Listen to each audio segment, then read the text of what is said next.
And if this wasn't enough, when the Pentagon was damaged in 9/11, they set a goal to have a completely new and improved Pentagon in December of 2012.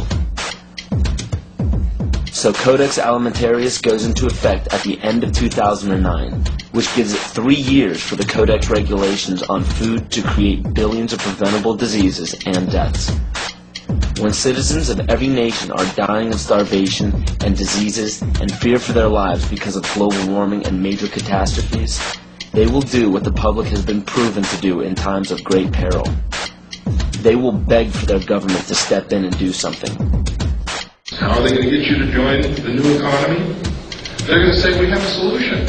You see, one of the tricks of the Illuminati is they create a problem and then they provide the solution when you beg them to. And pray tell, what will the United Nations suggest when there's a global problem? They will demand a global government, a new world order, exactly as the Maya, Hopi, Kali Yuga, and many other pagan civilizations prophesized. By 2012, the Kyoto Treaty, Agenda 21, Codex Alimentarius, and the new Pentagon will be fully operational to enforce a new world order. And the new world religion is obvious. We will all worship the earth, Gaia, the mother goddess we saved from extinction from global warming.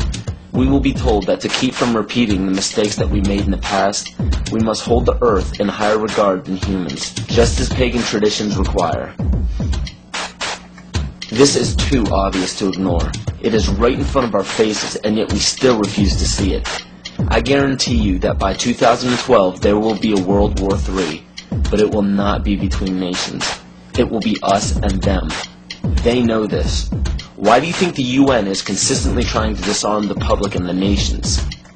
They don't want us to be capable of fighting back. The proof of this is in the film released by the UN called Armed to the Teeth, where it demonizes gun ownership. It is also shown in the freedom from war policy put in place by JFK in 1961. President John Kennedy went to the United Nations September 1961, and he presented the United States Program for General and Complete Disarmament in a Peaceful World during a speech, and he said, this is the official program of the United States of America. It's a disarmament program. It calls for the United States to turn over its military to the United Nations. Now, let that sit for a second. It calls for the United States to turn over its military to the United Nations. The program ends by saying progressive controlled disarmament would proceed to a point where no state would have the military power to challenge the progressively strengthened UN peace force. The UN would have all military power. This policy outlines some pretty scary scenarios when you understand what it reads. It calls for the disbanding of all national armed forces and the prohibition of their reestablishment in any form whatsoever other than those required to preserve internal order and for contributions to a United Nations peace force. This clearly shows that the UN is calling for all military power to be under their control. Inspection and verification must establish both that nations carry out scheduled limitation or reductions and that they do not retain armed forces and armaments in excess of those permitted at any stage of the disarmament process. Strategic delivery vehicles will be reduced. Arms and armed forces will be reduced. And all the while, UN peacekeeping powers would be strengthened. A UN Peace Observation Group would be available to investigate any situation which might constitute a threat to or a breach of the peace. Establishing of a permanent international peace force within the United Nations, and depending on the findings of an experts commission, a halt in the production of chemical, bacteriological, and radiological weapons, and a reduction of the existing stocks or their conversion to peaceful uses. Peaceful uses of biological, chemical, and radiological weapons? Do you see how they are perverting the word peace and making this policy sound unilaterally good? There is no other way to read this publication. It clearly states that all nations will hand over their military forces to a global United Nations military.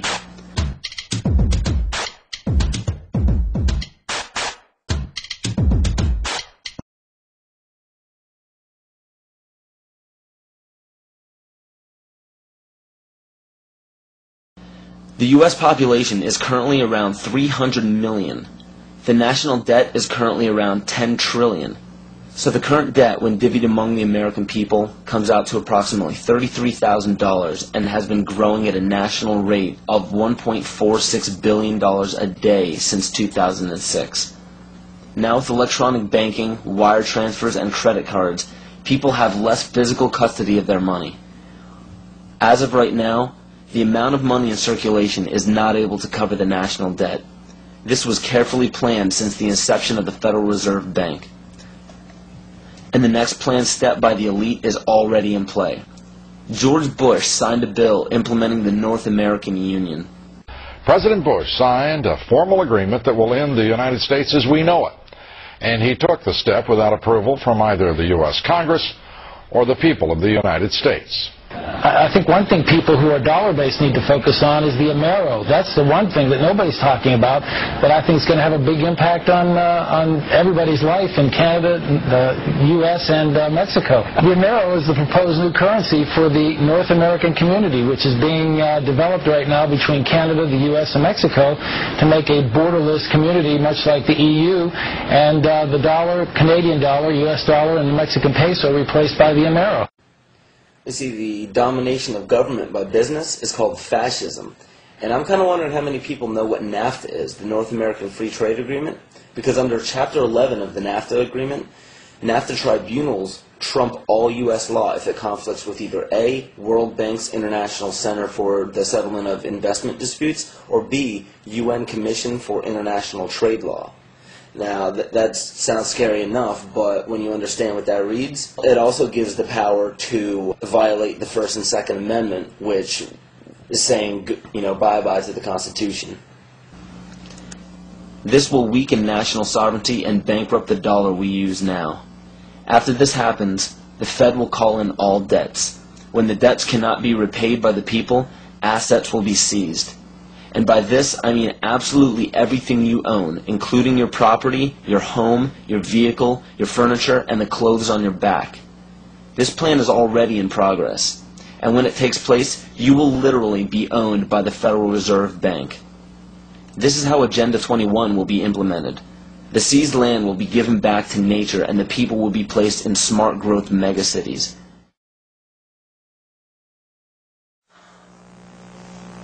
So what are we to do? There is an overabundance of information out there for anyone to see pertaining to why this situation seems so hopeless and out of our control. But in all honesty, there is even more information out there about how to protect ourselves. The only problem we face is that most people don't know how to apply this information to their own lives, and rarely anybody takes the time to spell it out for us. There are many great teachers out there. Teachers who have dedicated their lives to protecting the people who need protecting the most. The teacher has the most difficult role in our society because nobody likes attaining true knowledge. True knowledge encompasses all aspects of existence, good and bad. Most others do not. Hearing true knowledge upsets people because it implies that we were wrong at one point in our lives. And another character flaw is our desire to apply absolute truths to unstable foundations in our life. When we do so, we build a structure that we hope will define us best when we're reaching the end of our life on earth. So everything we think we are, everything we tell others we are, everything we base our life-changing decisions off of, is all depending on a foundation that could crumble at any moment. And because we've been told our entire lives that there are certain guidelines and mores we must follow to be a decent human being, we deny everything that may pose a threat to our unstable foundation. This is why we despise true teachers. We lump these teachers into the same category as terrorists,